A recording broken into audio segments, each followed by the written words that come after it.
หือเบาบางลุงเมื่อกิเลสเศร้าเมื่อกิเลสเศร้ามองบางเบาลุงความตุกโศกโรคภัยทั้งหลายก็จะคลายเบาบางไปความตุกทั้งหลายคือสัตว์โลกทุกรูปทุกนามที่เกิดมาถึงปรับซบพบเจอเหมือนกันหมดถึงว่าจะเป็นผู้ที่มีสมบัติภัสถานมากปานใดก็ยังต้องตุกทุกอิริยาบถสี่เช่นนั่งมึนลำไปก็ปิ้นตุกนะนอนหนักลำไปก็ได้เตียวบ่ได้พักบ่ได้ยั่งก็ปิ้นตุกปิ้นตุกหมดเพราะว่าโปรดเมยเน็ดเหนื่อยอิดหิวกินหนักก็ทำให้เกิดโตดกินหน่อยก็บ่มีกำลังอย่างบ่ได้กินให้เลยก็กระวนกระวายมีน้อยก็ปิ้นตุกมีหนักก็ปิ้นตุกบ่มีให้เลยก็ซ้ำปิ้นตุก ตุกทางนั้นได้สะดาได้มังมีสีสุขเกินไปก็ปิ้นตุกโดยการปกปักรักษาสมบัติของเฮาไว้โกเปิ้นจะมีภัยอันตรายโกเข้ามาลักมาหย่องมาจี้มาป่นโกเปิ้นมายิบมายืนโกเปิ้นสายนี่มันโกไปหมดหรอตีโกที่สุดตีโกที่สุดโกตายในที่สุดนี่โกตายนี่นะปิ้นดังนี้ปิ้นตุ่นโกตายนี่ไผก็โกตายอันตายนี่มันโกน่ะตุปีเลินเพิ่นว่านะโกปินนี่โกปินหยังโอ้กันเวลาเฮาหลุ่มมอนนอนเสือน่ะลูกหลานก็มีถ้าเยจะได้หายก็บ่หายตายก็บ่ตายนะนอนไงเงือกไงก้างนี่น่ะเนาะโอ้อันนี้มีไผเข้ามาไก่พอค้อนมีเฮ็ดนี่น่ะก่อนนักเกเนี่ยอันนี้แปลว่าตายนี่มันโกน่ะโกมันปินน่ะปินน้ำมาพึกอามาพาดกันมีลูกมีหลานก็ว่าไปทำแบบนึงอีน่ะมีน้อยก็ปิ้นตุกเพราะบ่พอกินบ่พอใจชีวิตอยู่โดยความชีวิตนี้ปิ้นอยู่โดยอาหารเนาะความหิวเป็นโรคอย่างยิ่งเนื่องจากว่าโดยข้าวก็แปลงอ้ำใจสมมาข้าวนึงแปลงแน่นอนข้าวสารก็แปลงเนื่องโดยข้าวของเงินทองจึงจะทำมาหาเลี้ยงชีพก็เป็นสุขใดแม่ตีสุดอยู่ปกติบ่ได้ก็จิตคุณเฮาจิตของคุณเฮานี่มันก็ยังดันนึกกึดไปเรื่องต่างๆนะใจมันดึงกึดไปหมดศรัทธาญาติโยมทั้งหลายกันไผนอนบ่หลับด้วยนะมันตึงกึดแสดงว่าเปิ้นว่าตัวเฮาว่าไปกึดจะไปกึดเผื่อฮู้คิงมันกึดเข้าไปจะเลิกมันแต้นหามมันกึดเข้าไปมันกึดได้ย่ำใดไหนตั้งแต่เลิงที่แล้วผ่านมานะมามุนมานานแล้วเกิดทุกอย่างไล่เหตุผลว่าเก็บเอามาคุ้นคิดจิตใจงุดงิดขุ่นเครื่องก็มีนะ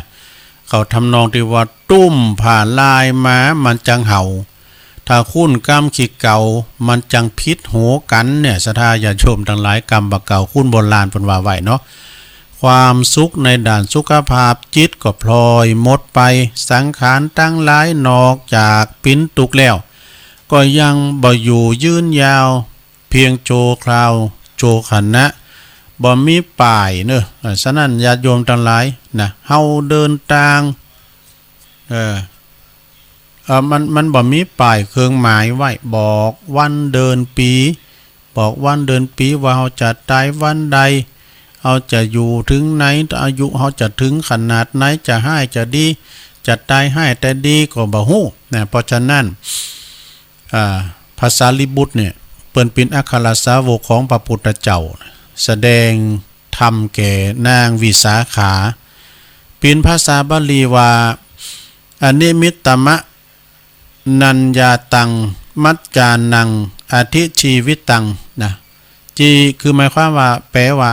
ชีวิตของสัตว์ทั้งหลายเนี่ยมีเครื่องหมายบ่มีเครื่องหมายว่าจะมีชีวิตอินทรีย์อยู่นานหมื่นนานสักเท่าใดสำคัญสามัญชนคนธรรมดาก็บ่สามารถที่จะลงหู้ได้ว่าเฮาจะตายเวลาไหนเนี่ยเฮาฮู้ดอกเฮาฮู้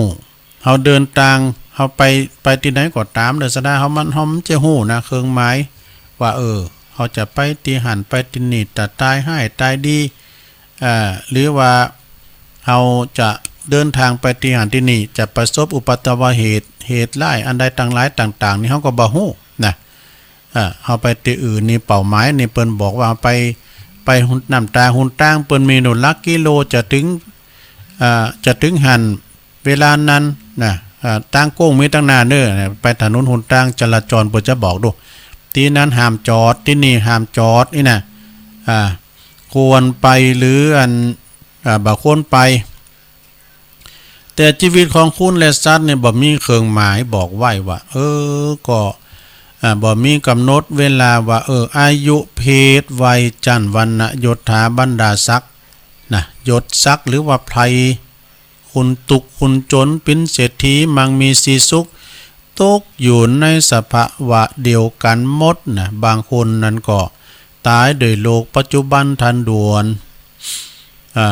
จากันอยู่ดีๆแต่ก็เลยฟุบลุงหันเลยต่อหน้าต่อตาไปก็มีศรัทธาญาติโยมนะเนี่ยเปิ้นว่ามักจุลาดมันจ่องเฮาตลอดเวลานะ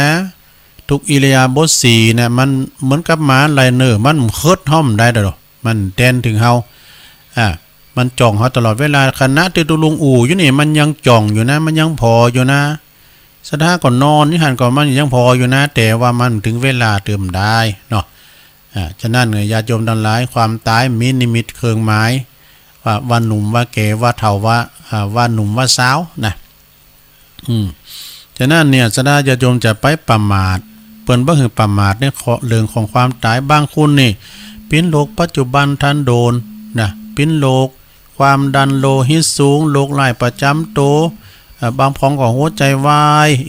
นะมักจะตายเร็วทรมานสังขารเมื่อนานบัณฑิตนักปราชญ์ตันได้อุปไมยปีบไว้ว่า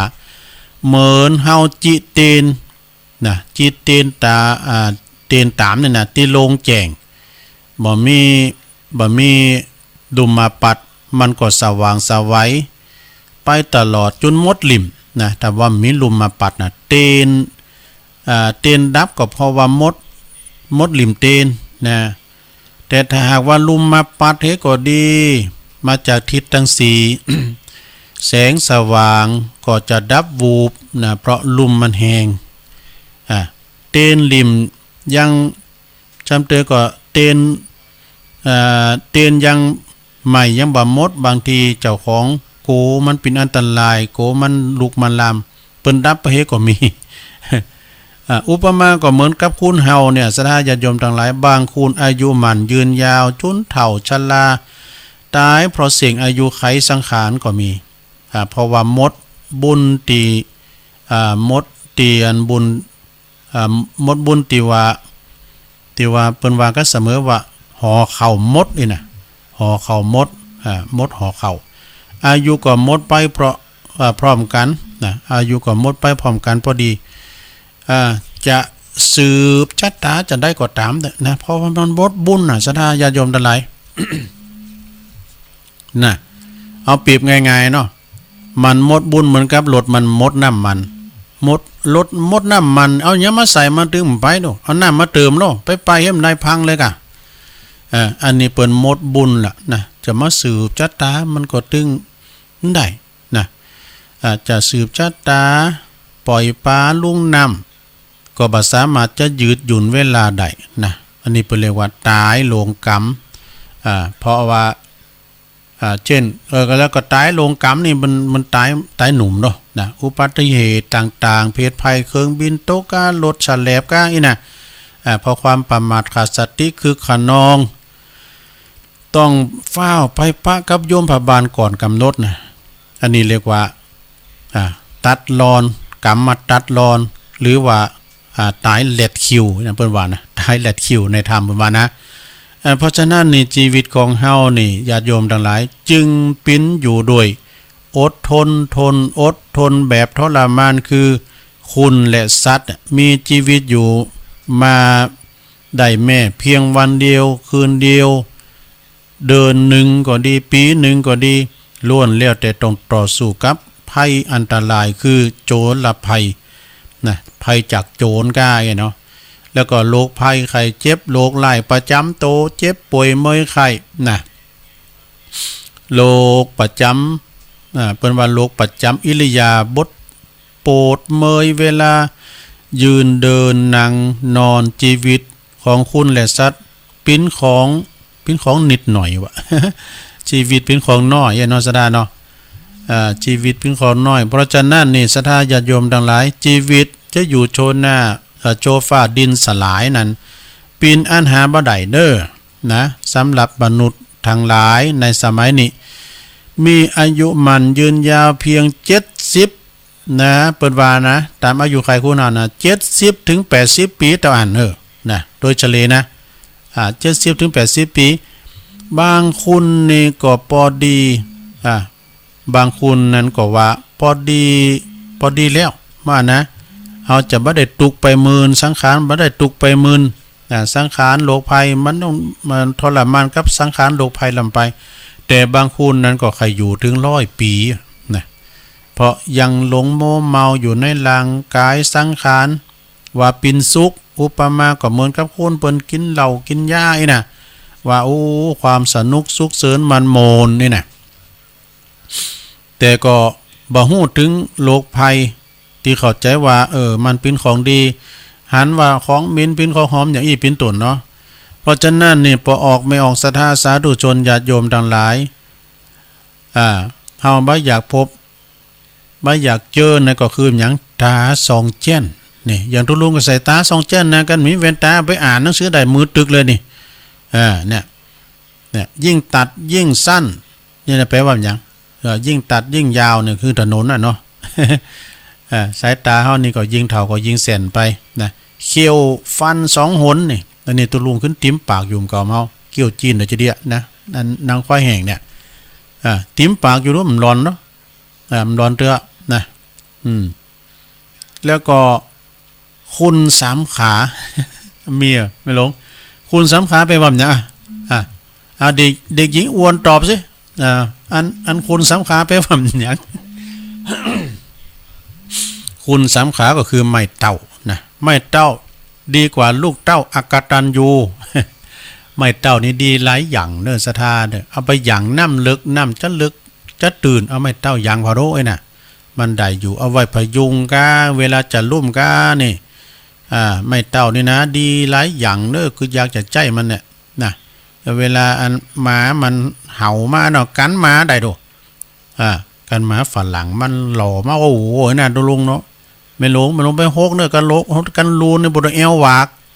ยอบนางแล้วยกมือไหวมาเดี๋ยวมันนึกยุดทันทีมันนึกยุดทันทีนะถึงไหนแล้วน่ะเมื่อเนยนายความแปรปรวนของสังขารเนี่ยคือไม่เต้าดีกว่าลูกเต้าอกตัญญูนี่แล้วก็บ่ฮู้ว่าจะได้ฮู้ว่าเรื่องอันสลดใจอย่างนี้แล้วนะก็พึงยินดีในบุญกุศลหือตานหือรักษาศีลกินทานเจริญเมตตาภาวนาไปใจศรัทธาญาติโยมทั้งหลายมันสดับรับฟังพระธรรมเทศนาจักเป็นปัจจัยนำพาความสุขไปในภายภาคหน้าแล้วก็ความสุขอย่างยิ่งคือพระนิพพานปิ้นเจ้านั่นเองนะจะจบแล้วอีกในที่สุดแห่งพระธรรมเทศนาว่าไปพุทธเจ้าถึงสุดท้ายแล้วนี่เนี่ยธรรมะคืออันเป็นคำสั่งคำสอนเนาะศรัทธาญาติโยมทั้งหลายอันนี้เฮาว่าไปตามธรรมแปลว่าตุลุงมาสั่งมาสอนกันว่าอันนี้มันจังพิจใจกันน่ะอันนี้ตุลุงว่าในธรรมในธรรมบรรยายนะบางคุณเพิ่นก็ว่าตุคุณเฒ่าคุณดึงมาอู่กับตู่เนาะเฒ่าเพิ่นเก่า10 ปลายสมัยมันก่อนนี่มันจะมีดูอันทำเนี่ยทำตู้นั้นก็เนี่ยมันบัดใจเดี๋ยวมันก็ไปตามยุคตามสมัยเนาะเดี๋ยวนี้เขาโจลานามาเห็นในยังบนตาเสตอันเดินละอ่อนลูกนี้มันละมันหูเลิงเนาะเป็นบรรยายก็ไปทำอย่างนี้แม่นเนาะเขาต้องปรับสถานะเขาหือหากันจูนเขาหากันอย่างมาเดี๋ยวนี้เขาจะสอนความจริงนะสถานะลองเอาดูเจ้าติดตัดโลกมานะปโตกันเนี่ยปโตฉะนั้นปันปื้นนะโมนนี่มันก็ว่าเปิ้นว่าเฮานะก กับเปิ้นเตตลกมันโมน แต่พองลินพองนะมันถึงเป็นอย่างนั้นดอกเปิ้นถึงว่าแต่ก็ดีนะแต่ว่าเฮาก็นะมันอย่างตุลุงเปรียบเป็นไม้เก้าหนึ่งนะมันมีเปลือกมีปี่มีแกนกันมีกะแกนมันนี่มันจะใหญ่ดูมันมีที่ดูดน้ำขึ้นแล้วก็มีเปลือกมีปี่ไปนะอันนี้อันที่มันหลิ่นมันโหนั่นก็เอาปิ้นประดับไปเนาะเอาปิ้นตลกไว้ปิ้นคำคันไปปิ้นยิ้มแย้มแจ่มใสไข่โหกันไปต่ออายุไปอันที่ปิ้นแก่นปิ้นสารอันใดที่มันปิ้นที่ว่าปิ้นของแต้ก็เอาไปใจดำเนินชีวิตกันต่อไปเนอะในที่สุดแห่งพระธรรมเทศนาวันนี้ก็ขออนุโมทนาขอบุญกุศลทั้งหลายที่เฮาได้ทำในแล้วจุงใดปิ้นจุงใดไปหาผู้ลงรับดับขันไปเบื้องหน้านั้นแล้วก็ขอบุญกุศลที่จะเกิดจากการฟังสุสังและปฏิปัญญังบุญกุศลในจงได้มาปกป้องคุ้มครองรักษาย่างมูรัสธาทั้งหลายอยู่ดีมีสุขอายุมันขวัญยืนมีจุกมีใจหิมากาขืนนั่นจงจะมีแสดงปฐมเทศนาพอสมควรแก่กาลเวลาก็ขอสมมุติยุติลุงปุงไว้เพียงตัวเอวังก็มีด้วยประการฉนี้สาธุสาธุอันนี้เปิ้นมาหลายรอบแล้วนะวิทยุลุงดังกันฮะเดี๋ยวกันเด้อฮัลโหลฮะลุงกาไปสาจากลุงมาดังกับเนี่ยเปิดเนี่ยวิทยุดังมาดังว่าลุงคืน96ไหลไปตี90ไหลไปตีไฟหินนึไฟหินอีกสี่เจ้าเป็นว่าวิทยุ96บัดดังว่าศรัทธาญาติโยมทั้งหลายขอบคุณนี่แม่เนอะที่เพิ่นโทรมาบอกนะโรงพยาบาลลานนาเนาะอีแม่เปิ้นโทรมาบอกไหลไปตีคืน104.50เด้อวัดไฟหินอันนี้ก็เปิ้นดึงดังตลอดนะเปิ้นโทรมาติดก็ขอสุมาตัวเน้อตัวลุงก็ตั้งใจเป็นว่ามันดังว่าอันแล้วเปิ้นว่าเจริญปอนมันบ่ได้ยินทั้งถึง2สถานีเลยเน้อไหวสาเน้อหลวงปอ96ก็บ่ได้ยินไฟหินก็บ่ได้ยินเสียดายกว่าวันนี้ก็เราทำเขาหลวงปอนะกะเราทำหลวงปอสถานีนับหมดหลวงปอบุญปันก็ไปช่วยจังได๋ตุลุงก็ได้ยินก็91นี่กันเนี่ยเมืองฝางก็ได้ยินหมดเสียดายน่ะไม่เกี่ยวกันน่ะอันนั้นแต่ละเน็ตตั้งปุณอากาศตั้งไฟหินหรือว่าตั้งปุณแต่ว่าตั้ง91นี่ดังนะตั้งดอยหล่อนี่ดังน่ะตั้งเมืองฝางก็จะดังโหก็เดี๋ยวเพิ่นจะแก้ไขเนาะอาจารย์วิศวัตจะแก้ไขเนาะเพิ่นก็มันขอบคุณหลวงปอเด้อไหวสานะครับเด้อหลวงพ่อบุญปันเปิ้นว่ามันบ่ได้ยินนี่นะเสียงตั้ง96แล้วก็104ก็ดักวิทย์อันนี้อย่างไรเขาลุงยองอย่างมาดักจ้ะอันเจ้าได้ยินเหรอเจ้าได้ยินตึกได้ยินแล้วดักไปเลยเจ้าอันแม่ฟังอยู่สถานีใดคืนใด9696จ้ะก็เดียวเพิ่นก็ถ้ามันจะได้เกี่ยวอินเทอร์เน็ตเนาะแต่สถานีดอยหล่อนี่ดังนะหลวงพ่อบุญปันก็โทรมาเนี่ย104ก็บันดังว่าหลวงพ่อว่าก็เด็ก74แวบไปอะไรคนนั้นดักไป10,000แล้วกะเจ้าเป็นยังก็เดียวกันดังอาจารย์ตุปีอรุณสัก5นาทีได้กะก็เดี๋ยวเบิ่งแก้ไขกะมาเกี่ยวกับไฟฟ้าดับจ้าหรือว่าอินเทอร์เน็ตก็มันหนาฝุ่นน่ะแต่มันจะมีปัญหาหน่อยอุปสรรคหน่อยเนาะเดี๋ยวแม่ถามฟังสักคำเด้อเป็นยังก็เดี๋ยวเนาะอันนี้เราว่าทำลายนะพี่จะฮื้ออะโหลไม่ใช่เจ้าลุงมันปานนี้ก็นึ่งดังดีชัดเจนดีบางเฮานี่มีปัญหาแหละตัวลุงเปิดไว้นอกก่อนเนาะชัดเจนดีเนาะเรื่องมีปัญหาเด้อได้ยินทีเนาะเฮาก็ว่าเก่านึงกันไปก่อนเนาะศรัทธาญาติโยมก็เดียวเจ้าหน้าที่เชิญสัญญาณเปิ้นก็ร่างแก้ไขอยู่เด้ออันนี้น่ะสถานการณ์มันได้ยินนะเปิ้นก็โทรมาโลๆน่ะลุงเตดทำก็พอก็เดี๋ยวก็มาก็ซ้ายเก่านะการหอมหับก็ฮู้เด้อ ขนมหับสายกับหูนะแต่เมืองฝางในพินจะได้หมูเนอดังบ่ดังหูน่ะเมืองฝางชัยปราการแม่อายตุลุงก็จะว่าของตุลุงไปเลยนะเดี๋ยวนี้ก็เกือบจะตีสี่แล้วศรัทธาญาติโยมทั้งหลายเกือบจะตีสี่แล้วนี่ก็จะอื่นไปตังสถานีตังแม่แจ่มเนื้อมนเสียงธรรมจากแม่แจ่มนะแม่แจ่มเนี่ยอันนี้อันเจ้านี่เขาโทรด้วยเนอะอันเจ้านะอันเจ้านี่อันจะเต็กไปทำเบอร์นะมาจับถือเบอร์เนี่ยขอโทษเจริญพรเจ้าพระเจ้าแม่อยู่ไหนตั้งกัดกล่อมเลยโอ้แม่บุญแม่บุญกัดกล่อมแม่บุญได้ยินนะเก่าสิโฮกอันนี้ได้ยิน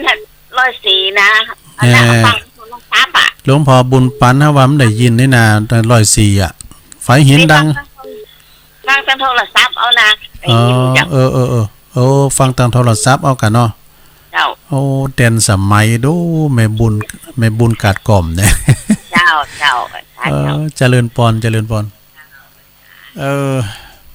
ตุลุงก็มันจะสลามานี่ได้แก้ไขอย่างใดก็มันได้แหละอันก็เดียวก็ตุปีมันก็กำลังประสานงานอยู่กันเนาะก็ขอบคุณไปตังคืนแม่แจ่มเนื้อมนเสียงธรรมน106.25จากแม่แจ่มตั้งอยู่ที่วัดบุพารามอำเภอแม่แจ่มโดยอาจารย์อันอุดรตุปีอุดรเนาะเป็นเจ้าหน้าที่ควบคุมตั้งเทคนิคนะแล้วก็ไหวสาบารมีธรรมหลวงพ่อใหญ่เฮาเนาะท่านพระครูอาจารย์ท่านหลวงพ่อพระครูเจ้าคณะอำเภอแม่แจ่มแล้วก็ครูบาอาจารย์ตั้งแม่แจ่มเนาะแล้วก็เจริญพรพี่น้องศรัทธาตั้งแม่แจ่มโต้ยที่เพิ่นฟังกันวันนี้ก็เป็นวันพัดนะวันพัดแถมเบิดก็91เฮาเนาะว่าให้หน่อย91เฮาก็ฟังกินข้าวง่ายแล้วนะกินข้าวน้ำจำข้าวง่ายฟังอาจารย์พระอาจารย์เอาหลักปัญญนนันแห่งวัดเสียนเมืองเปิ้นก็จะมาเข้ารายการธรรมะเพื่อชุมชนมาฟังเรื่องเปิ้นกินต้านงานสลากมีลายในเนอะว่าตุลุงก็ฟังเปิ้นเรื่องกินสลากหากไม้ต้านเข้าสลากกันอีน่ะก็เป็นภูมิปัญญาเนอะมาฟังกันกินข้าวน้ำจำข้าวง่ายแล้วก็ฟังกันไปก็เป็นสีสันก็โมนดีนะโมนดีแล้วก็มีสาระมีความรู้สำเตอก็ตั้งปอคูเชิดถาป่าไล่เพิ่นก็มาแจมตัวเนี่ยว่ามันได้ยินหันเพิ่นมาแล้วได้วันนี้อาจจะมาจ้าก็มาเผยแผ่ธรรมด้วยกันเนาะอันนั้นศรัทธาญาติโยมทั้งหลายวันนี้ก็เป็นวันพัดผู้ก็เป็นวันศุกร์วันเสาร์นี่วันพุธนี่เป็นวันศีลเนี่ยกูเตือนมันจะวันเสาร์วันพุธนี่เป็นวันศีลวันนี้วันหอวันดาเนอะผู้ก็8 ค่ำมันก็เดินแฮมนะ11แฮม8 ค่ำก็เวลาก็ลงเลยผ่านไปเนาะศรัทธาญาติโยมทั้งหลายศรัทธาก็ไปเฝ้าโทรมาเตือนเนอตุลุงอู่ไปก่อนอู่จะปาใส่ไปก่อนเสียทาที่ดิงอันเกมอันนี้มาเหมือนกันนะเอาไว้เตียนผูกก่อนเนาะค่อยว่าเพราะว่าอันนี้มันนั้นเดี๋ยวยินไปมันกว้างดัง96ก็มันได้ยินนี่นะก็เลยจะเอาอันนี้มาว่าให้เกินศรัทธาญาติโยมทั้งหลายเอามาอู่มาจากับพี่น้องประออกศรัทธาญาติโยมทั้งหลายอันที่เพิ่นได้ฟังกันตังตุลุงมานิดครับบุญก็ไม่ได้ยินเนาะ เจ้าเปิ้นก็เข้ามาอยู่กรรมเปิ้นขอเปิ้นมาตอนดีก่อนที่จะเข้ารายการมากรรมตุลุงมานิดสำนักหอมบุญสำนักสงฆ์หอมบุญนะเป็นกระทอนกระแทนไปคำเดียวเอาอันนี้มาว่าให้เกินศรัทธาญาติโยมข่าวหำเดือน12นี่เนาะเดือน12นี่ก็ไก่มาก่อนตุลุงก็จะเอาอันนั้นมาว่านะเอาอย่ามาว่า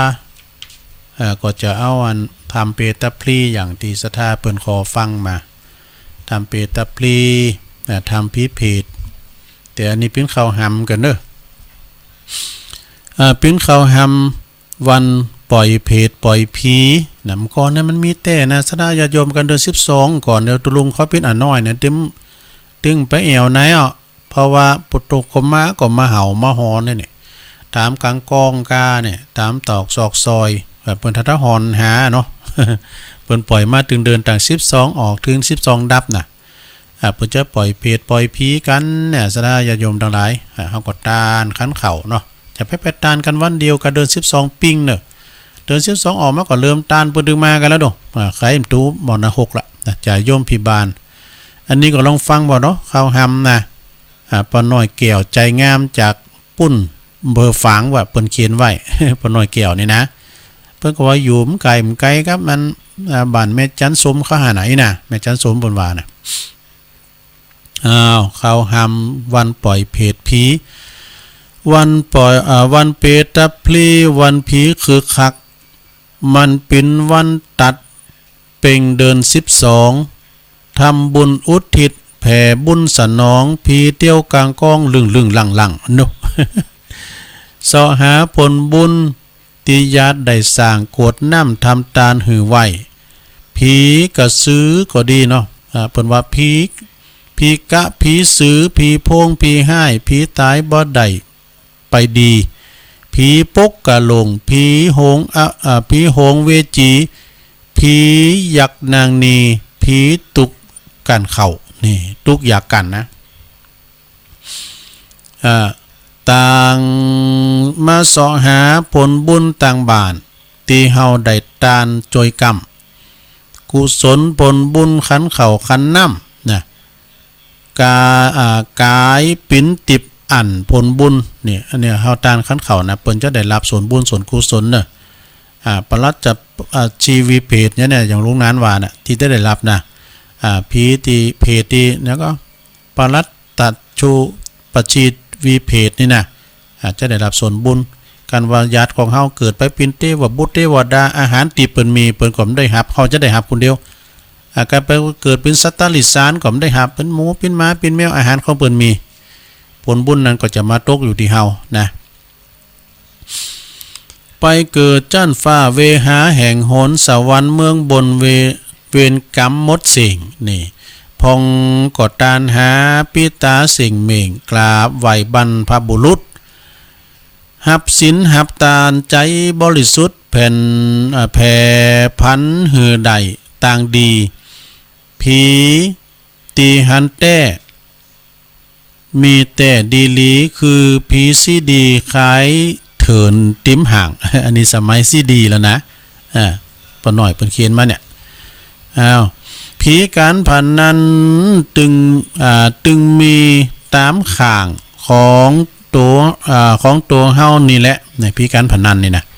ผีการพนันนี่มันสิงนะสดาญาโยมกันเฮาใดนี่ยิ่งใดยิ่งเสียงนะกันยิ่งเสียงก็ยิ่งจะเอานักติ๊กๆนะผีมันไม่ออกกันมาเสียงพุ่นผีมันจะออกไป มันนันสิงตัวเฮาผีการพนันนี่นะมีหันลายในเปิ้นจางเยอะนี่เปิ้นจางเยอะมันได้สตั้งลายแล้วนะแล้วก็คุณเดียนที่เปิ้นกะเก่งไว้น่ะมาแต่งพิษนี่ยิงๆสตั้งหายิ้มเหือนู่นแต่งเอาเนี่ยเอาไปมันจะออกไปเลยมันได้นะสดามันต้องมีคุณมือที่3แต่มันทวงหนี้ในบ่อนก้านี้เอาไปอันนี้ไปน้ำหยังเนี่ยทวงหนี้ในบ่อนนะมันติ้มกับเป๋าเตี๋ยวแล้วนี่จะออกตอนนั้นก็ไม่ได้นะขอกินสตั้งไปติ๊กๆมอนนั้นมือที่3มาแล้วเนี่ยแผนบ่ดอกแต่มาโวยวายคิงพี่นี่ห้ามได้กินจะใส่อันนี้เนี่ยเอาเขาโจกคือมันไปเนี่ยเป็นอันแผนการแผนเปิดลึกนะ ถึงไหนผีการพันนั้นมีตึง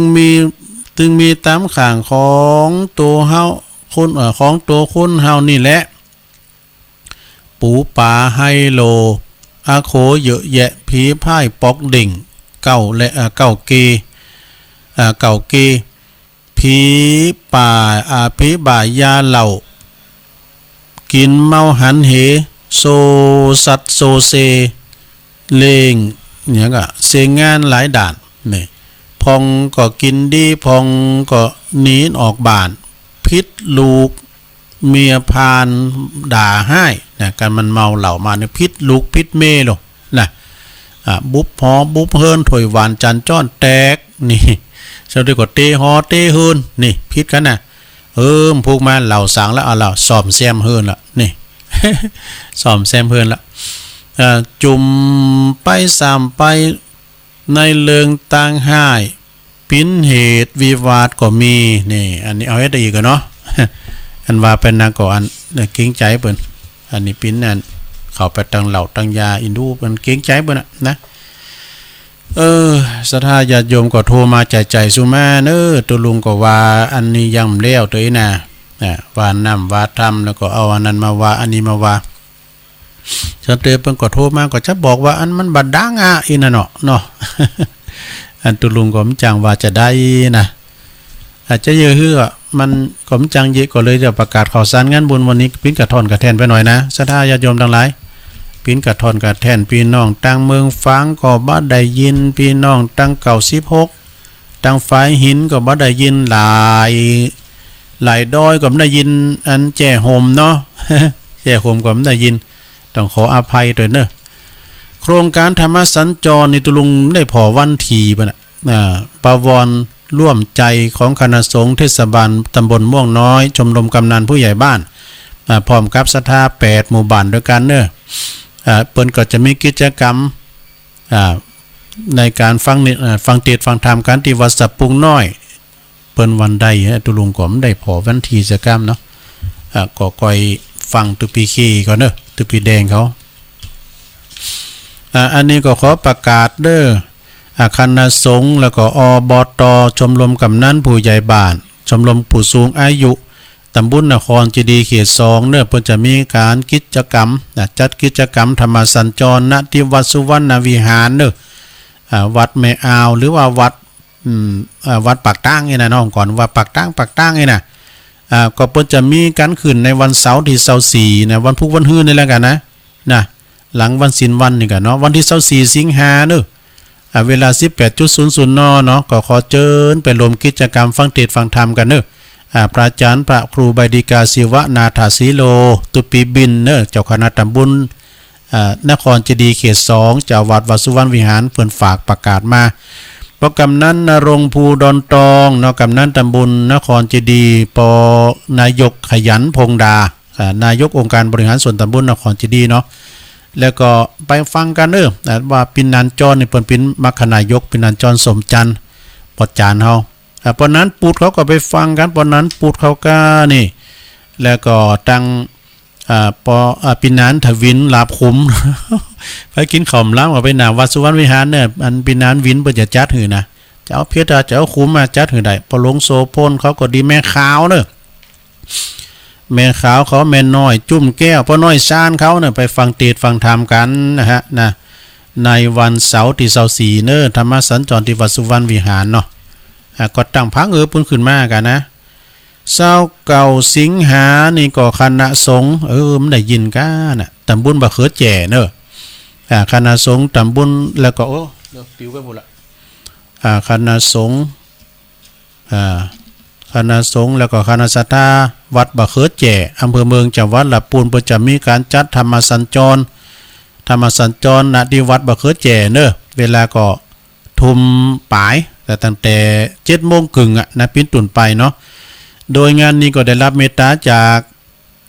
องค์เตดเนาะท่านพระครูอภิวัฒนวิกรมอาจารย์บรรยงเปิดจะไปแสดงธรรมเนอะวัดปากตั้งเจริญวันที่29สิงหาเนอะที่วัดบะเขือแจ่นะวัดบะเขือแจ่อันนี้ก็ตั้งงานปอาจารย์ปินันนิกรพรหมโยวิยาวัจกรวัดเปิ้นติดต่อมาเนาะฝากประกาศมาเจิญโลมทำบุญฉลองอายุวัฒนมงคลครบ46 ปีของอาจารย์ท่านพระครูรัตนวันสาธรครูบาเจ้าไกลลาภรัตนวันโนเนอะในวันอาทิตย์ที่22 กันยาเดือนหน้านี่เนอะเปิ้นจะมีการถ่ายชีวิตโคกระบือโดยก็ปากันไปแล้วก็เปิ้นจะมีของคณะลูกแม่ปิงแม่โบชุมอินทาเขาเปิ้นจะไปเลิงกำผ้าโบตองโดยนะมีประกวดที่ดาช้างโดยเนอะในวัน ทีเศร้าในวันที่22กันยาเนาะที่พุทธสถานอุโบสถวัดดอนตองเน้อ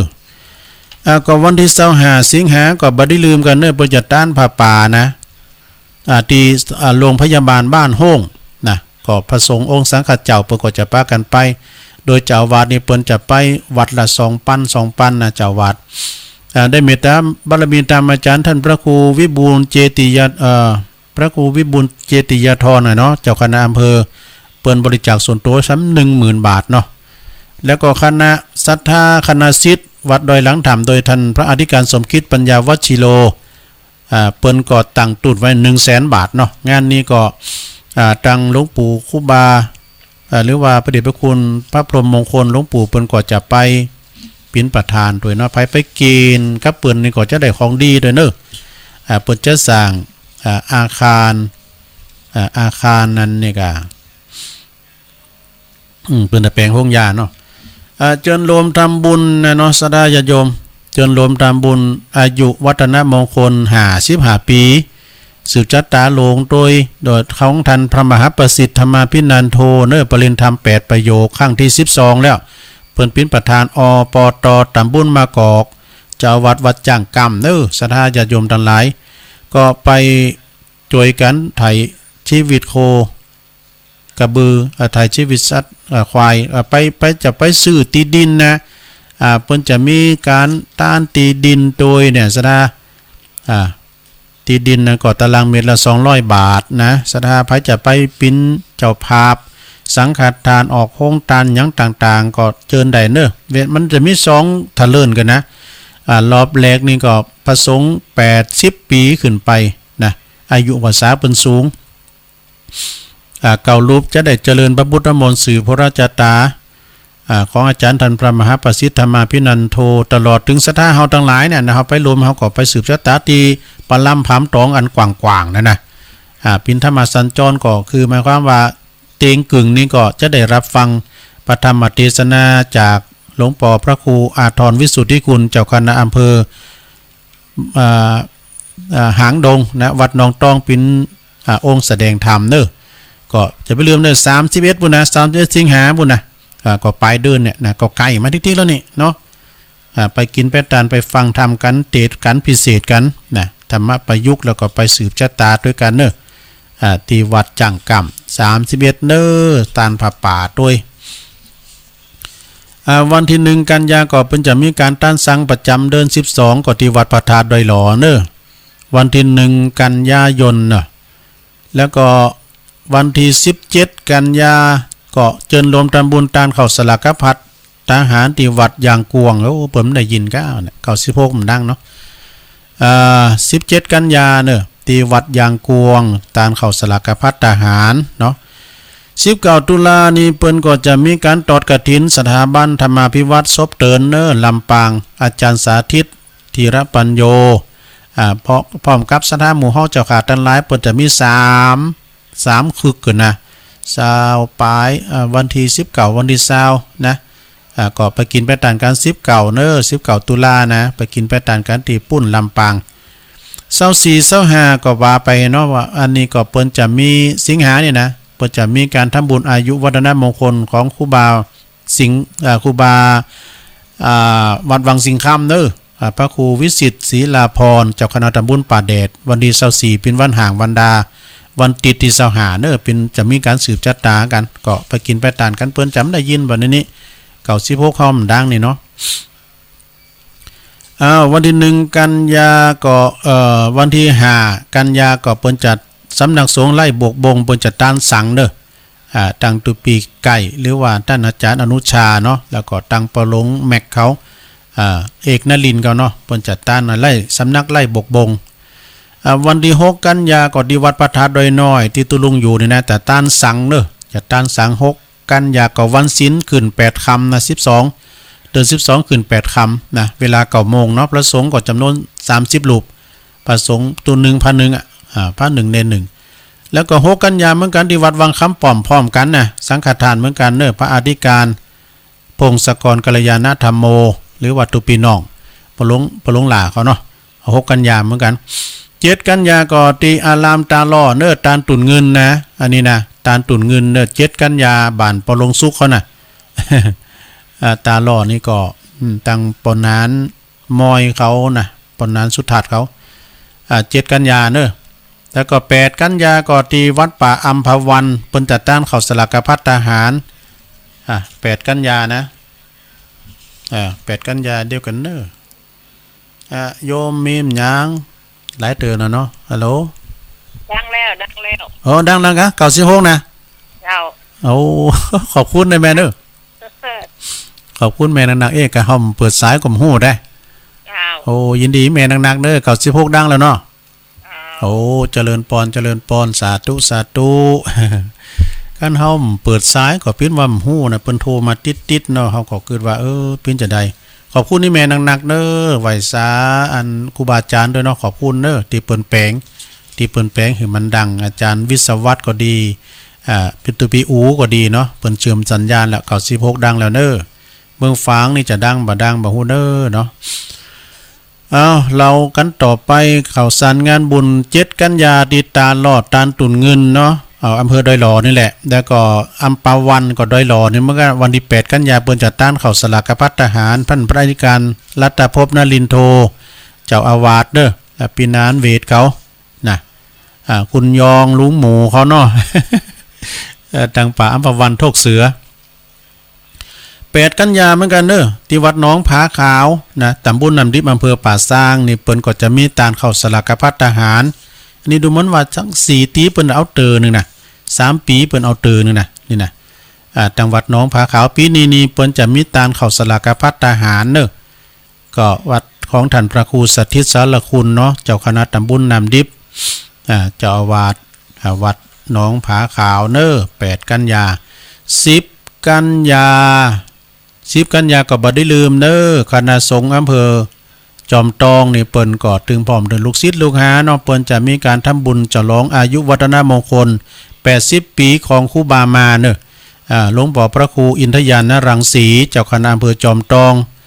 วัดพุทธนิมิตรเปิ้นจะมีทำบุญวันเกิดของเปิ้น10กันยาเน้อสถาเน้อ10กันยาก็ที่วัดพุทธนิมิตรอำเภอจอมตอง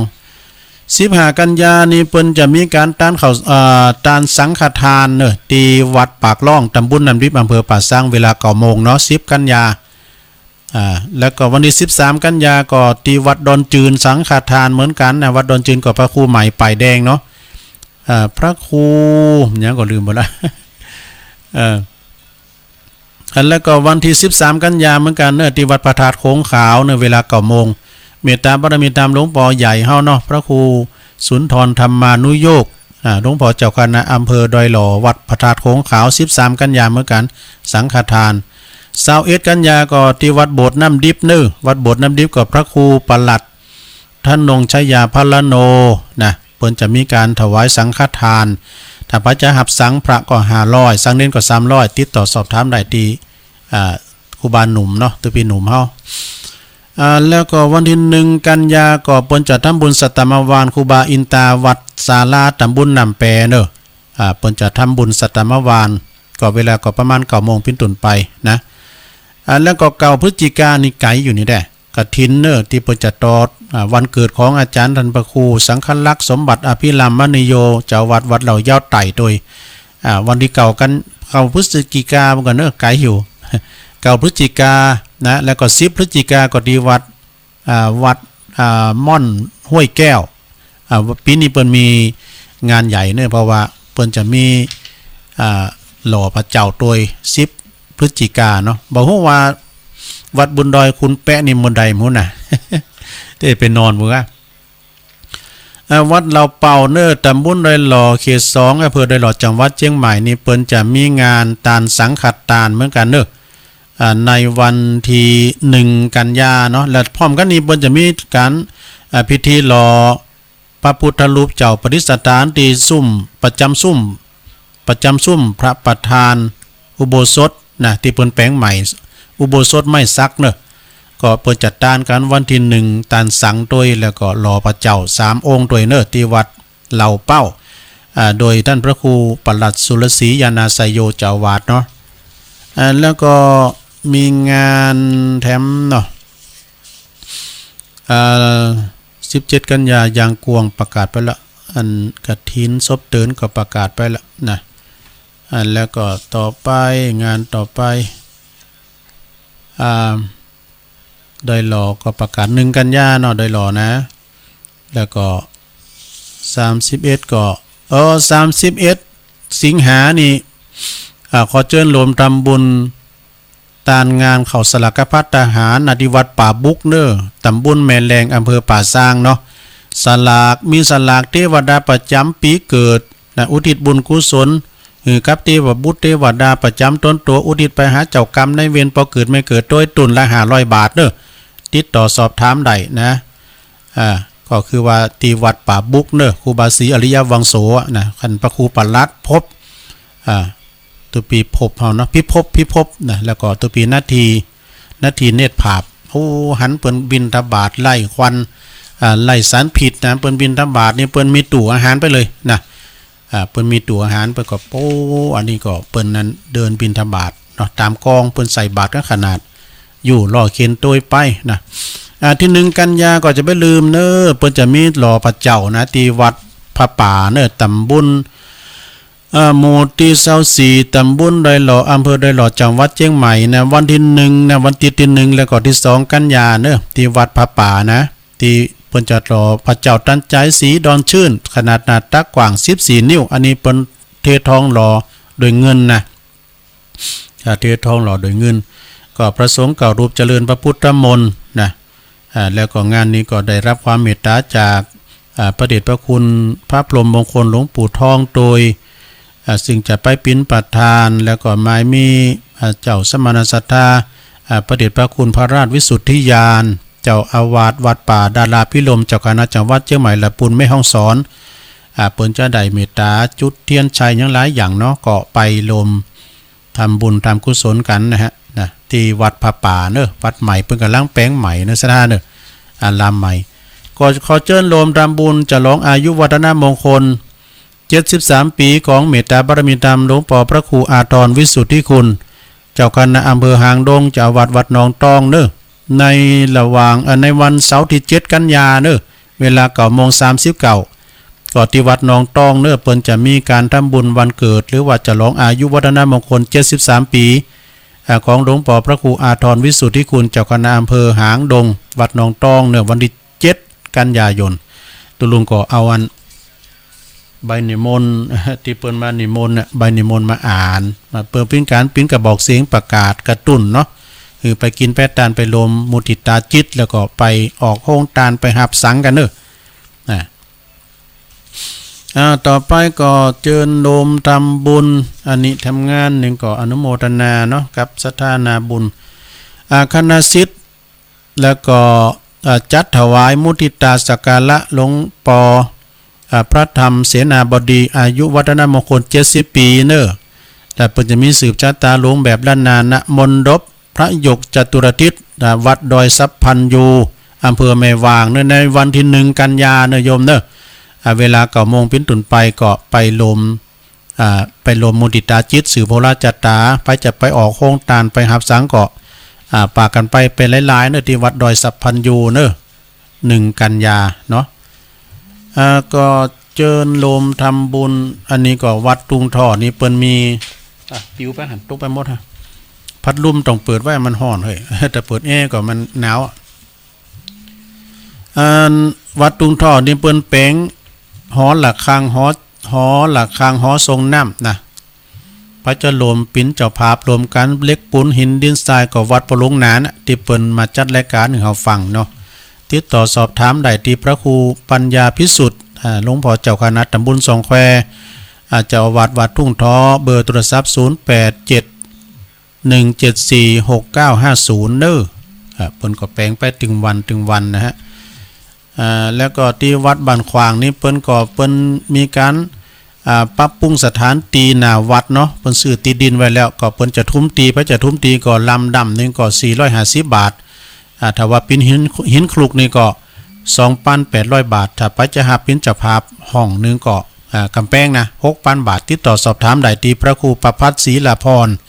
เจ้าคณะตำบลหนองน้ำเจ้าวัดบ้านขวาง เบอร์โทรศัพท์0817849873 0817849873เนาะได้ตลอดเวลาเนาะก็วัดอันขับตองนะวัดขับตองนี่เปิ้นก็มีการสร้างพระเจ้าตันจะพระเจ้าตันใจคือเป็นพระเจ้าสมปรารถนาเนอะพระจะไปหับสังหับมันเล็กปูนหินดินทรายก็เจิญใดเนอะเจิญใดตีอันวัดกับตองตีตุปีแดงเขาเนาะตีวัดอันนี่นะวัดของพระอาจารย์เอาหลักแสนเมืองนี่เปิ้นก็มีการสร้างกุฏิเนอะไผจะไปหับหินอันปูนฉาบนะถุงละ100แล้วเมื่อก่อนมาแจ้งความจำนงได้แจ้งที่ตุลุงนี่ก็ได้เด้อแจ้งที่ตุลุงนี่ก็ได้จะได้เขียนจือแล้วก็ส่งไปให้พระอาจารย์เอาหลักเนาะปูนฉาบนี่ก็ถุงละ100 บาทนะบึดเพิ่นจะมาออกรายการเนอะแล้วก็ญาติโยมก็ไม่ลืมเนอะที่วัดป่าวัดอันอรัญญาวาสดงป่าหวายเนี่ยอันนี้เปิ้นก็มีการปูโตนอนปรับปรุงภูมิทัศน์วัดเหมือนกันเนาะเพราะว่าเปิ้นแปลงพระธาตุเจดีย์เปิ้นปีหน้าเปิ้นจะมีปล่อยหลวงกุมภาเนี่ยนะพระเจ้าหับพินเจ้าภาพตารางเมตรละ200ก็เจิญได้เนอะที่วัดป่าที่วัดอรัญญาวาสดงป่าหวายเนาะในเมตตาบารมีธรรมของหลวงพ่อพระครูวิพาทวรคุณเจ้าคณะทำบุญเฮาเนาะข่าวสารงานบุญก็ถ้ามันขาดอันใดวิทย์อันใดก็ขอสุมาเนอะสำเติมมันก็บัญชีมันมีหลายตีก็จะ สำเติมก่อนมันขามไปพองให้นะขอสุมาเนาะต่อไปก็จะเริ่มเปิดสายไก่แล้วกันเดี๋ยวนี้นะจะเปิดสายแล้วเนอะสะทามเดี๋ยวนี้เก่าโฮกก็ได้ยินแล้วเนาะอันนี้สายไก่เนาะ91โทรมาเลย0899556506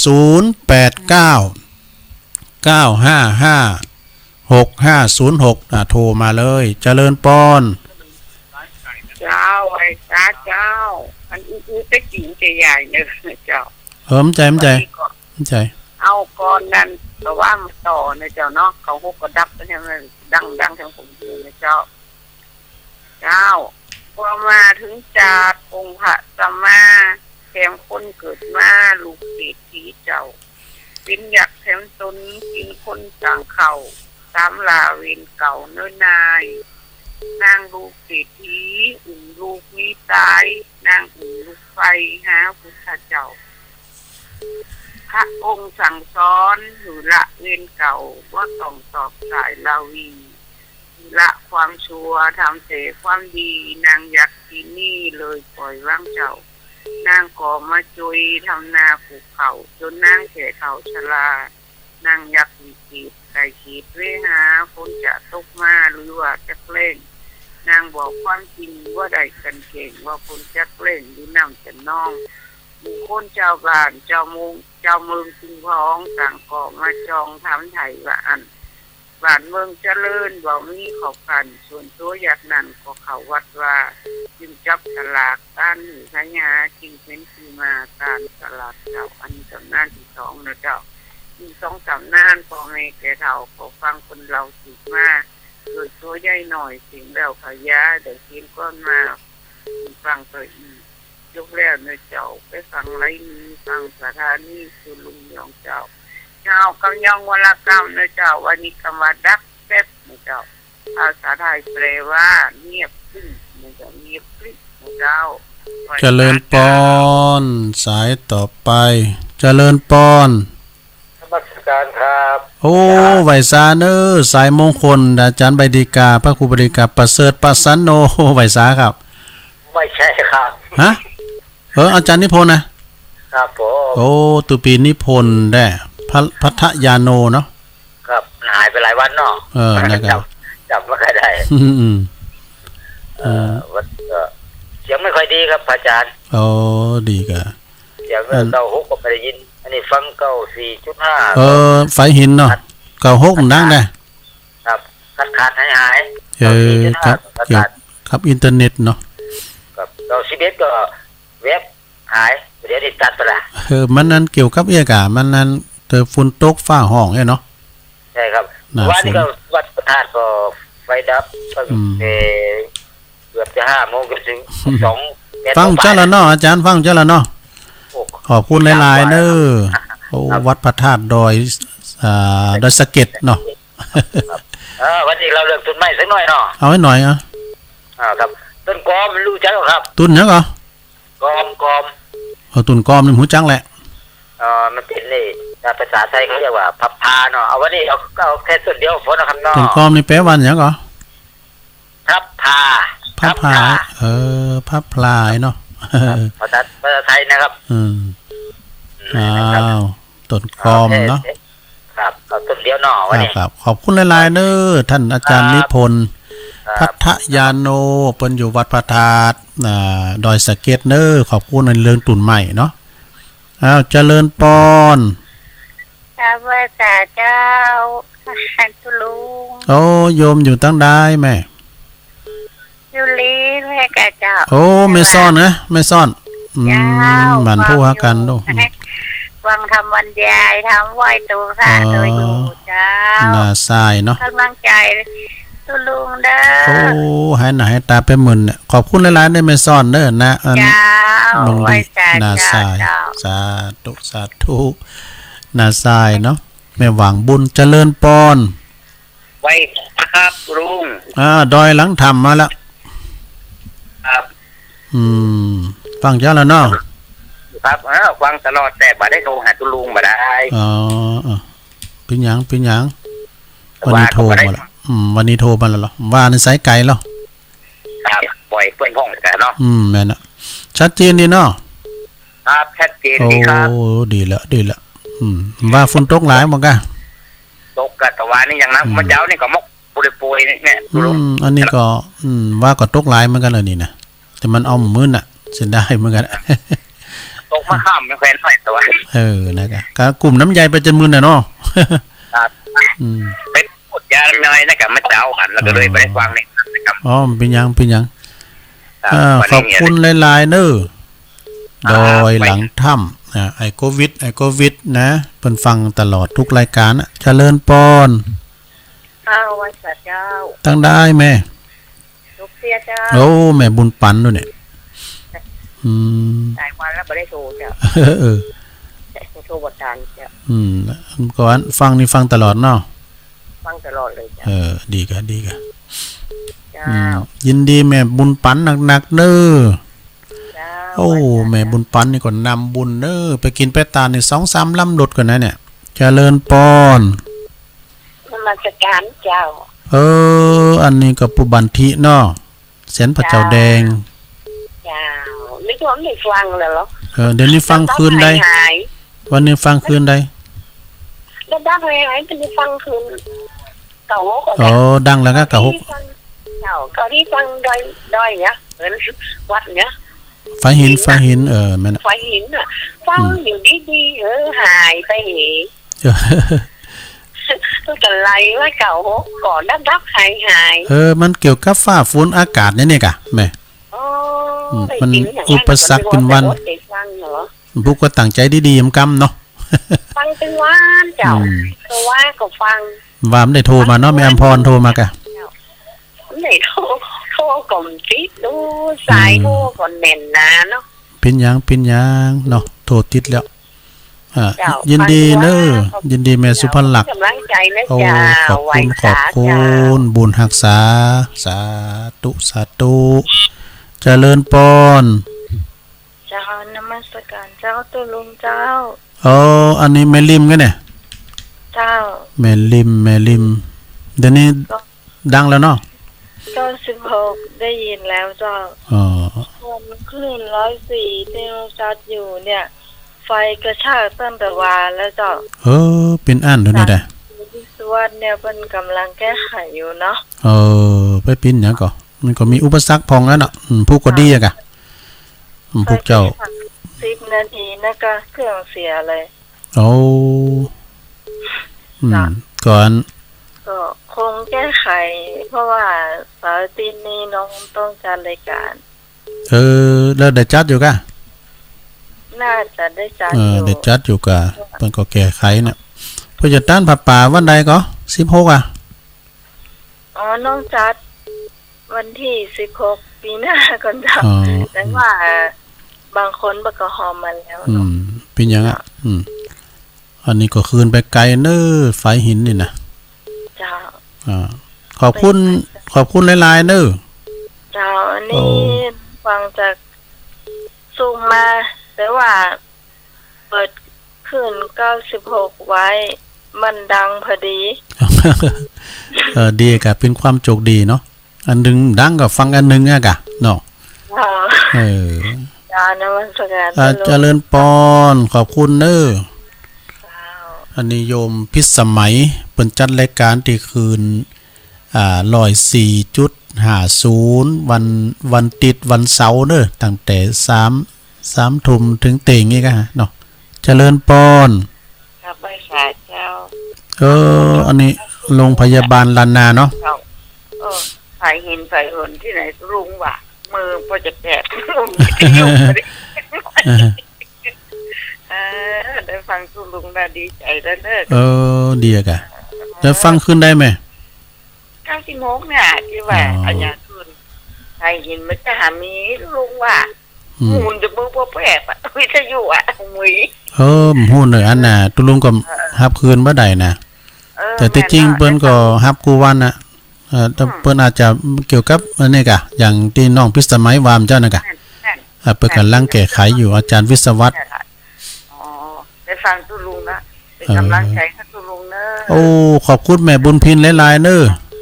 กราบเลยค่ะแม่หมอนน้อยโรงพยาบาลลานนาฟังตลอดเจริญปอนครับใบสาตุลุงโอ้ปอบุญตันมาแล้วเอ้ยกะรักษาขายเอาไว้พองกะโทรพองกะฟังเพื่อกับม่วนนะฟังเพื่อกับม่วนนั่นเนาะงั้นที่ท่านกดกันกดเรียกกันฮะฮัลโหลน่ะกะฟังจ้าละกะครับฟังจ้าแล้วกับชีวิตเฮานี่มันจะมีหายนี่เนาะนำมาหายเลยแป๊บเดียวก็ติดเลยน่ะกะชัดเจนดีอ่ะครับกับไว้สานะครับยินดีเด้อยินดีปอบุญตันสาธุนะอันนี้จะดี3 หยอดเด้อเจริญปอนไว้สาเจ้าตุลุงโอ้วันนี้แม่เดือนเพ็ญโอ้บุญใดยะเพิ่นปัดมานี่ฟังถึงว่านแม่นเพิ่นแม่นอ่ะคันนั้นเฮาฟังเพิ่นโทรกว่าโมนเนาะมันเมินไหนก็โทรมากำลังก็ตึงเปิ้นไลน์เปิ้นมีด้วยเนี่ยเปิ้นมีไลน์แม่จันเขากล้าอ่ะฟังถึงว่านน่ะขาดสักวันน่ะเจ้าฟังเพิ่นอู้ม่วนตุลุงแต่ผู้ก็ไปวัดแถมเนาะผู้ก็วันศีลโอ้ขอบคุณแม่เดินเพ็ญหลายๆเด้อโอ้น้องหานำบ่อโลงเนาะเจริญปอนเด้อแม่เดือนเพ็ญทิมหวางเจริญปอนตั้งสักการเจ้าอันนี้ตั้งใดจ้ะฮะลงไม่มีเจ้าโอ้ไม่สวยไรอ่ะเจ้าโอ้ป่าสวยไรโอ้เดี๋ยวนี้มาบ้านแล้วกะยังเมื่อก็เจ้าอยู่ห้องบ้านเนาะเจ้าปันหอมปันหายได้ออกมาเด้อปันปอนเหอะชีเตียนปูจุมปูจ้าเหอะเนาะเจ้าดีมีสู้ก็เขาปันหอมปันหายได้มาอยู่ถึงบ้านถึงจ้องเฮาเจ้านี่เก่าโคกนี่มันมันหายไปกรรมนะเขาว่านะ2 ตื้อขึ้นน่ะก็มาเกี่ยวกับดินฟ้าอากาศอ่ะพี่เกี่ยวกับว่าฝุ่นตกกรรมจังไงอ่ะเนาะอินเทอร์เน็ตพองทางงานเขา16ก็ตุปีเปิ้นแปลงเหรอล่ะเปิ้นเชื่อมสัญญาณเป็นกำลังใจเนอะขอบคุณป่าหลายๆเด้อโอ้ป่าสวยไล่กิตติวงศ์ดงนิมิตน้ำดิบน้อยนะขอบคุณหลายๆปันหอมปันหายเนาะเจริญปอนกราบนมัสการเจ้าท่านอาจารย์โยมอยู่ตั้งใดอยู่บนใต้ยายแดงดอกตะล่อมอันยายแดงนี่เนาะเจ้าอันดอกตะล่อมเนี่ยเจ้าส่งไลน์ไปให้แล้วนะเจ้าโอ้ขอบคุณหลายๆเด้อส่งไลน์มาแล้วเนาะยายแดงดอกตะล่อมนะอยู่บ้านไหนก่อนคอยใต้ใกล้ๆกับบ้านที่เนี่ยเจ้า ปลาคอยไต่เนาะ เจ้าอำเภอเมืองนี่นะเจ้า อ๋อโอ้ขอบคุณหลายๆเด้อ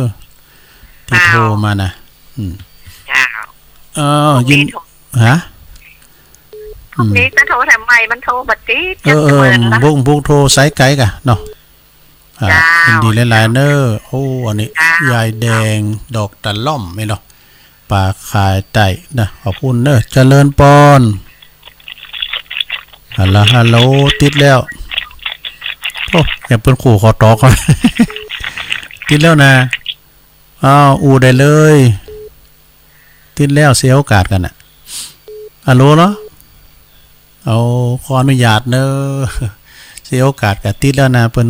เย็นหยังเขานี่สอบแซบนะเจริญปอนครับสวัสดีครับโอ้เจริญปอนปอออกอยู่ทั้งใดนี่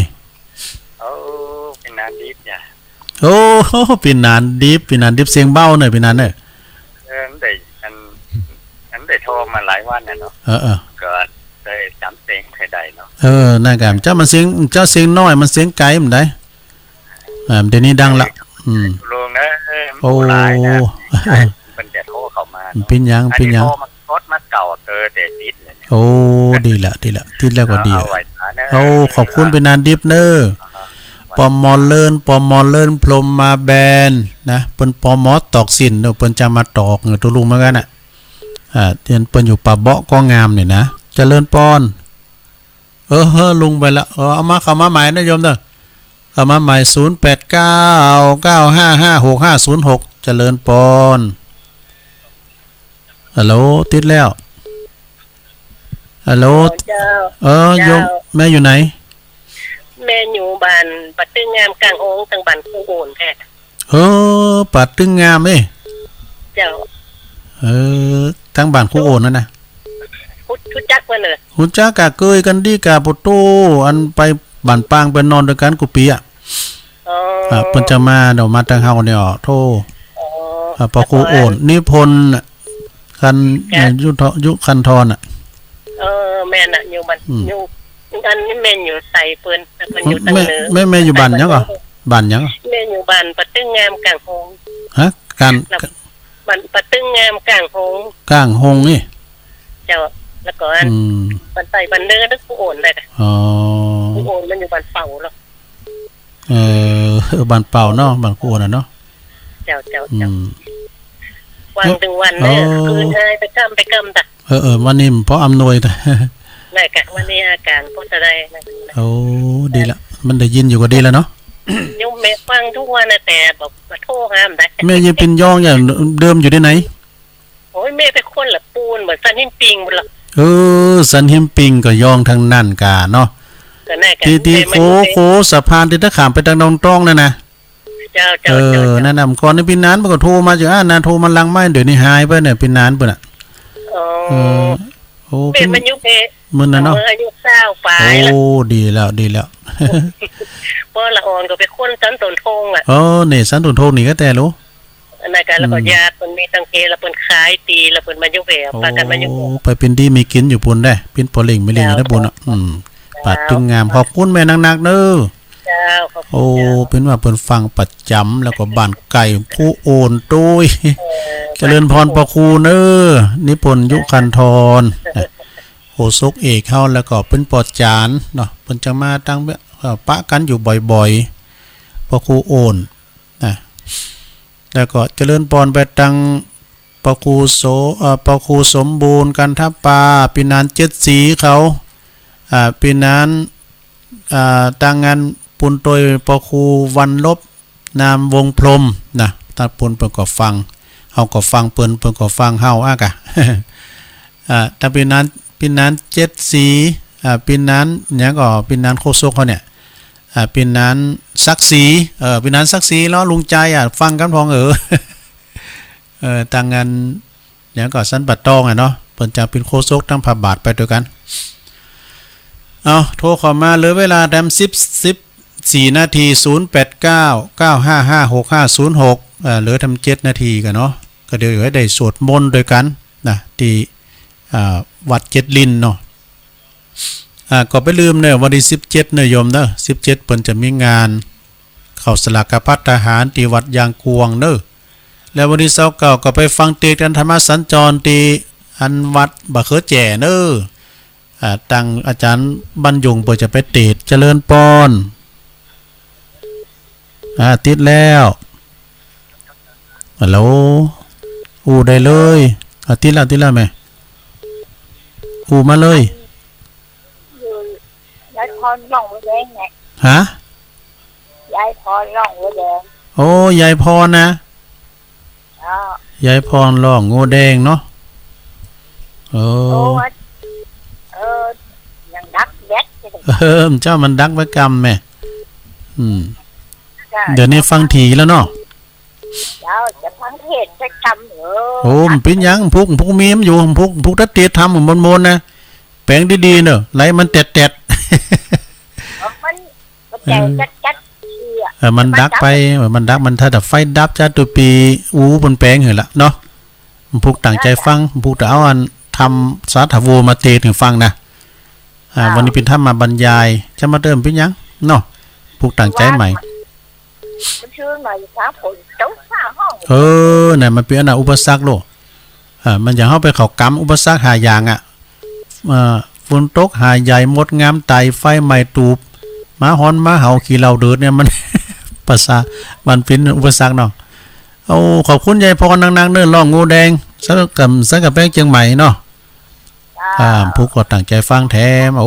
อินดูคุณเฒ่าเปิ้นก็ถ่าฟังถึงหวานว่าเจริญปอนมาแล้วป่อบุญมีมาเมืองกลางนั่นกำเดี๋ยวนี้ฝุ่นทกมาดีเลยนั่นกะตกมาอย่างนั้นดีแล้วว่าก็เฮ็ดเหมือนกันนะว่าก็เฮ็ดถอบว่าก็เฮ็ดถอบขอบคุณหลายๆเนอะปอบุญมีเมืองกลางไปต่างตาดหมื่นเนี่ยนะเจริญปอนมาจากเจ้าตุลุงแม่เพนขาวเตี้ยว่าไปเลยแม่เพนเจ้าแสงไฟสว่างตาแสงธรรมะสว่างใจสว่างตาด้วยแสงไฟสว่างใจด้วยแสงธรรมเจ้าฟังชัดเจนขอบคุณหลายๆเนอะเจ้าก็ชัดเจนเลยเจ้าชัดเจนดีเนาะสาธุบึดกับฟังปาจารย์เอาหลักแถมเนาะกินของงานแล้ว8 โมงถึง 11 โมงครึ่งพุ่นน่ะเจริญปอนเจ้าพระเจ้าตะลุงแล้วแม่เสียวแม่สุทัศน์แสนพรหมแม่วางเนาะแต่ว่าตกหลายพวกนี้เฮาตกหนักพวกเด้อบ้านเฮาก็ตกหนักขนาดแล้วพอโดยตั้งโดยน้อยนี่ตกมืดทึกว่านี่ฝนตกฟ้าแผ่ฟ้าห้องโดยน้ำว่านั่นได้โดติ้มใจได้กะติ้มใจแต่หาใหญ่แต่ตะวันเนาะก่อนมันกดต่างตกมาก็มีคำว่านี่ก็หนักได้บ่น่ะแม่นเจ้าไข่มันติ่นมันน้ำติ้มผันนังมันพิบไปกำน่ะเนาะมันตกหลายๆให้หน่อยนะมันน้ำมาคอนเขินบนหนักๆให้หน่อยเข้าก็ฟอมหมดแล้วเข้าเขียวบื้อแล้วเนาะเข้าก็แปลงเนอะแม่เสียวเนอะเข้านี่เดี๋ยวกันนั้นปิ้นกระสอบพี่หิม2 ปั้นมันก็มีว่าเพิ่นว่า2 ปั้นปลายดูอันอย่างอื่นแป้งก็ว่าแล้วเข้านี่ก็บ่โทอาหารการกินคนคุณหน่อยยังแควนกับอันคุณหลายนี่ก็หมื่นได้เจปลายนี่ก็นักเกพวกเนอะขอบคุณแม่สุทัศน์นักเด้ออันนี้เปิ้นก็ฟังตลอดสุทัศน์ดีมูลแสนพรหมเนาะเจริญปอนไว้สาครับคุณลุงครับอันนี้ก็เนาะปัตตะเกือน่ะป่าเปอครับสมมาเด้อเสียงไข่เหมือนกันเป็นนั้นป่าเปอได้หายหน้าให้ตาไปหลายวันนี่เนาะฟังนี่ฟังอยู่เนาะครับผมดีแล้วกะฟังไปติ๊กๆผู้ก็ฟังแดมเด้อครับผมผู้ทดสอบทำมนมาตีถึงฟังไอ้กำเนาะยินดีในพินาเนอร์ป่าเปอะไก่กับเวียงกลุ่มกามนะเกาะสลับปีวันนั้นก็พี่น้องตั้งโคมุ่งไปก็โทรมาเนาะลุงนั้นไปก็โทรมานะ สลับปีเหมือนกันอะเจริญปอน ไหว้สาท่านเจ้า หลวงพ่อมานิด นะครับมันฟังแล้วก็พุดก้อมพุดแก้มไปหน่อยเมื่อกี้เนาะ ขึ้นอัน104.5ก็ได้พอดีตะกี้ผมเปิดฟังมันเป็นสวดมนต์แบบนี้นะมันเป็นเนี้ยมันก็มีพ่อเนาะมันก็ไปให้แจ้งจมข้าวสารแป้งด้วยแถมเนาะมันจังมันเถอะขาไว้เนาะมันก็อันน่ะมันของมันก็แปลงเป็นบางเวลาเนาะน่าจะปล่อยเคยกำเนาะแล้วของเฮานี่ก็มันถูกอ่ะบินลำไยกำเนี่ยก็มันราคาอยู่ที่เขาอ่ะไอ้ดูเกษตรกรนะที่เดือดร้อนก็คือมาคูดเราแบบเนี่ยฮะมาคูดกิโลมีส่วนเนี่ยโทเล่เนี่ยมันได้กินสักเตือนเดียวอ่ะเรือนนี่ว่ากันนะมันกินนักกลมได้เดียวอยู่ไม่อุดกิโลก็120เนี่ยแปลงแล้วจิ้นแกงกันน่ะเขาพอเองก็ว่าจ้ะอะไรกันมันแปลงลำไปนี่ก็มันโดเล่นมันแปลงก็กินหนุนซุกไปก่อนมันมีน้ำเหมือนกันนี่เนาะสมมุติเอาวันนักเริ่มในนั้นเรียนนี่นะเนาะโอ้ลงตุลุงมาปิดใต้บ่ดีเนิ่มเลยนะสาวสายบ่เดียวน่ะก็ฟังได้ยินเสียงโทรมาเข้าของเราได้ไรเนาะขอบคุณหลายเนอโอ้ไหวสานะครับเนอไหวสาครับลุงมานิดถาวโรโอ้บุญมายุนอินดูเปิ้นเอาน้ำสายปิดใต้เจริญปอนไม่สาเจ้าโอ้แม่ตัวอยู่ตั้งไหนแม่อันอยู่ไม่ย่อยสันทรายโอ้แม่ย่อยสันทรายแด่ฟังเจ้าแล้วเนาะดีกะโอ้เต้นบุกกระโทรมาแถมเนาะน้ำ2เจ้าอยู่รู้เนาะวันนี้22 23 24นิพนธ์พัทยาโนจากวัดพระธาตุดอยสะเก็ดนะเมซอนนาสไตล์แล้วก็ดอยหลังดำไอโควิดแล้วก็แม่บุญปันศพแม่บุญปันศพเตี้ยเซนปัจเจ้าแดงแม่สุภรักษ์แล้วก็แม่ลิมโยมพิสมัยนะอันนี้ก็ดีเจเหมือนกันโรงพยาบาลละนาแม่บุญพินแม่ป่อบุญตันป่าไล่แม่เดือนเพ็ญทิมวางแล้วก็ป่าสวยไล่เน้อนำดิบน้อยปันหอมปันหายเนาะอยู่ดีมีสุขเน้อพี่ยายแดงดอกตะล่อมขาวป่าขาไต่เน้อแล้วก็พี่นานดิบนะพี่นานดิบก็อยู่ป่าเบาะกองงามป่าตึ้งงามนะอันนี้เปิ้นอยู่ข้างโฮงนี่นะอยู่ไกลๆกับบ้านครูปอครูโอนเฮานะเจริญพรเปิ้นโทรมาเป็นสายแหลกเป็นข้างแหลกเนาะยายพรบ้านร่องงัวแดงป่อบุญมีเมืองกลางแม่เพนขาวเตี้ยแม่สุทัศน์พรมแสนพรมปีนั้นป่าเปะเนาะป่าเปะแล้วก็ตุลุงมานิดถาวโรสำนักสงฆ์หอมบุญป่าสันป่าเจ้าแดงเนาะป่าไม้แดงป่าแม่ย่อยสันซ้ายเป็นวัดเป็นสายสุดท้ายขอบคุณกูเสงกูสายแพมตั้มเต้นผู้ก็โทรมาแถมเนาะวันนี้ก็รู้สึกว่าปิ้นกระทอดกันแท่นไปหน่อย วันบุกได้สอบทำมาเตะถึงฟังดำเนอสถาเนาะอูพิษอูถูกสุมาอภัยตัวเนอขอบคุณกูเสงกูสายโดยต่อไปเขาก็สวดมนต์ด้วยกันเนาะจากวัดจิรินตุลุงนำรายการจากราชสถาไปก่อนอยู่ดีมีสุขอายุมันคนยืนมีจกมีใจทุกคนทุกท่านจัตตารโรธรรมาวัฏันติอายุวันโนสุขังปะลา